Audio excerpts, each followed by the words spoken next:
দাদা, আপনাকে একটা হুমকি দিতে শোনা গিয়েছিল বাসাপাড়া থেকে। কার বিরুদ্ধে, কী কারণে এটা বলেছেন? দেখুন, বাসাবাদে যে হুমকিদের শোনা গেছে, এক নম্বর কথা হচ্ছে আপনাদের সংবাদ মাধ্যমের মধ্যে একটা সংবাদ মাধ্যম যে প্রচার করেছিল দলীয় কার্যালয় নাকি পুনর্দখল হয়েছে। সবৈব মিথ্যা। কারণ দলীয় কার্যালয় দখল কোথায় হলো, কিভাবে হলো, কে দখল করলো, সেসব কোনো বিষয়ে কোনো কিছু তার কাছে রিপোর্ট বা কোনো তথ্য আছে বলে আমার মনে হয় না। আর দলীয় কার্যালয় যে কেউ যেতে পারে, যে কেউ গিয়ে বসতে পারে, সেটাই আমি বলেছি। আর সুচপুর গণহত্যাকাণ্ডের পর যে 11 জন আমার ক্ষেতমজুর ভাইকে নৃশংসভাবে নির্মমভাবে খুঁচিয়ে খুঁচিয়ে হত্যা করা হয়েছিল, তখন তৃণমূল কংগ্রেসের এক নেতা পাল্টি খেয়েছিল।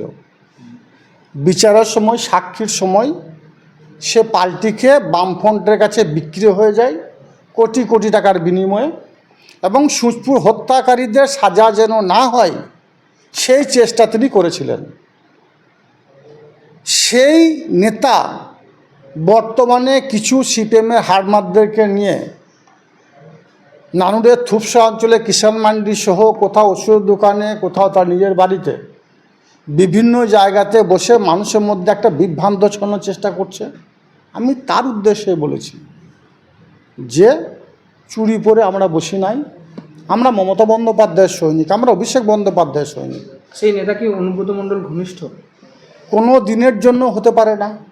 সুচপুর গণহত্যাকাণ্ডের যে রাইটার, যে লেখক, যে পাল্টি খেয়েছিল, যে বামফ্রন্টের কাছে বিক্রি হয়ে গিয়েছিল, যে সুচপুরে যারা গণহত্যাকারী তাদের যাদের সাজা না হয় সেই ব্যবস্থা যে করেছিল, সে কখনো অনুব্রত মণ্ডলের কাছের মানুষ হতে পারে না।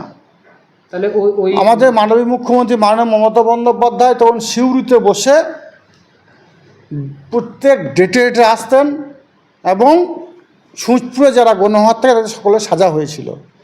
সেই মানুষটা বর্তমানে থুপসা অঞ্চলে কিষাণ মান্ডি সহ বিভিন্ন জায়গায় বসে কিছু মানুষের মধ্যে একটা চক্রান্ত করার চেষ্টা করছে, মানুষকে ভুল বোঝানোর চেষ্টা করছে। তার বিরুদ্ধে কথাগুলো বলেছি আমি। তিনি কি ওখানকার তৃণমূলের কারোর অনুগামী? অবশ্যই কোনো দিনের জন্য ওই মানুষটা তৃণমূল কংগ্রেস অনুগামী হতে পারে না, হওয়াটা উচিতও নয়। যদি কেউ তার সঙ্গে মিশে থাকে তাকেও আমি নিষেধ করব। ভালো করে চিহ্নিত করে দেখো, সুচপুরে যাদের যাদের হত্যা করা হয়েছে সেই পরিবারগুলোর পাশে এখনও আমরা আছি। মমতা বন্দ্যোপাধ্যায় সেই পরিবারগুলোর পাশে দাঁড়িয়েছেন, অন্য সংস্থার ব্যবস্থা করেছেন। স্বভাবতই ওই মানুষগুলো সিপিএমের হারমাতদের মমতা বন্দ্যোপাধ্যায় বলেছে 2011 সালে পরিবর্তনের পরে বদলা নয় বদল চাই, যার জন্য ওই মানুষগুলো এখন রয়ে গেছে। ওদের কোনো ক্ষতি করিনি, কিন্তু সুযোগ বুঝলেই এরা কখনো বামফ্রন্ট, কখনো বিজেপির ছদ্মবেশে এরা তৃণমূল কংগ্রেসের ক্ষতি করার চেষ্টা করে। যদিও নানুর বিধানসভাকে বর্তমান লোকসভা নির্বাচনে বীরভূম জেলার যে 11টা বিধানসভা সব থেকে বেশি ভোটে লিড আমরা দিয়েছি। আমরা বলতে নানুর বিধানসভা যারা সৈনিক আছি, যারা মামাটি মানুষের মমতা বন্দ্যোপাধ্যায়, অভিষেক বন্দ্যোপাধ্যায়ের সৈনিক, 82,210 ভোটের ব্যবধানের বিরুদ্ধে পিছিয়ে রেখেছি। বিরুদ্ধে কোনো অস্তিত্ব আছে বলে মনে হয় না। তবুও তারা সংঘবদ্ধ হওয়ার চেষ্টা করছে, বিভিন্ন সময় বিভিন্ন ইস্যুতে মাথা চাড়াতে চেষ্টা করছে। তাদের উদ্দেশ্যে আমি কথাগুলো বলেছি। যে তৃণমূল নেতার কথা বলছেন, যিনি এই বৈঠক করছেন, তিনি কি কারোর ওই এলাকাতে কারোর মদতপুষ্ট বা ওই এলাকার কোনো সে বিষয়ে আমার কোনো মন্তব্য আমি করতে পারবো না, বা সেই হিসাবে আমার কিছু জানা নেই। কিন্তু আমি যে কথাটা বলছি সেটা সিপিআইএম বর্তমানে যারা বিজেপির ছত্রছায়ায় রয়েছে, যারা কোনো সময় কোনো সূত্র পেলে মাথা চাড়া দেওয়ার চেষ্টা করে, মানুষের দ্বন্দ্ব লাগানোর চেষ্টা করে, মানুষের ভেদাভেদ করার চেষ্টা করে, হিন্দু মুসলমানের মধ্যে দ্বন্দ্ব লাগানোর চেষ্টা করে, আমি তাদের কথা বলেছি। যারা ফের বিগত দিনের ন্যায় নানুর বিধানসভাকে বোমাবাজি রাজনীতি, গুলিবাজি রাজনীতি, বন্দুকের রাজনীতি চাইছে, আমি তাদের বিরুদ্ধে কথা বলতে চেষ্টা করেছি।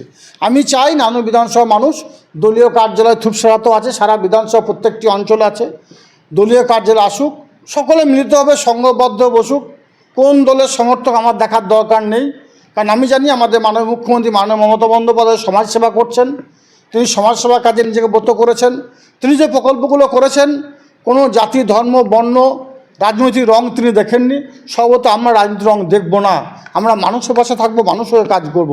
কিন্তু মানুষ নিয়ে যে ভেদাভেদ করবে, মানুষ নিয়ে যে দ্বন্দ্ব করবে, যে মানুষকে ভুল পথে পরিচালিত করতে চাইবে, হিন্দু মুসলমান শিখ খ্রিস্টান ইসাইয়ের মধ্যে ভেদাভেদ করতে চাইবে, সে তাদের বিরুদ্ধে কার্যকর লড়াই চলছিল, বিগত দিনে হয়েছে, এখনও হচ্ছে, আগামী দিনেও হবে। ওই যার কথা বলছেন তাকে বা তার অনুগামীদেরকে কি আরও কোনো রকম হুমকি দেবেন? যদি তারা শুধরে যায়, প্রয়োজনে দলীয় কার্যালয়ে আসুক, আমার কোনো অসুবিধা নেই। মানুষের হয়ে কাজ করুক, মানুষের পাশে কাজ করুক, আমার কোনো অসুবিধা নেই। আমি হুমকি দিতে কাউকে চাইনি, হুমকি তো চাইও না। কিন্তু আমি আবার বলছি, যদি হিন্দু মুসলমানের মধ্যে বিভাজন করতে চাই, ধর্ম নিয়ে রাজনীতি করতে চাই, মানুষের মধ্যে ভেদাভেদ করতে চাই, বাংলার উন্নয়নের কাণ্ডারি মমতা বন্দ্যোপাধ্যায় যে উন্নয়নগুলো করছে সেই পথে বাধা সৃষ্টি করতে চাইলে কাজল শেখ চুপ করে বসে থাকবে না।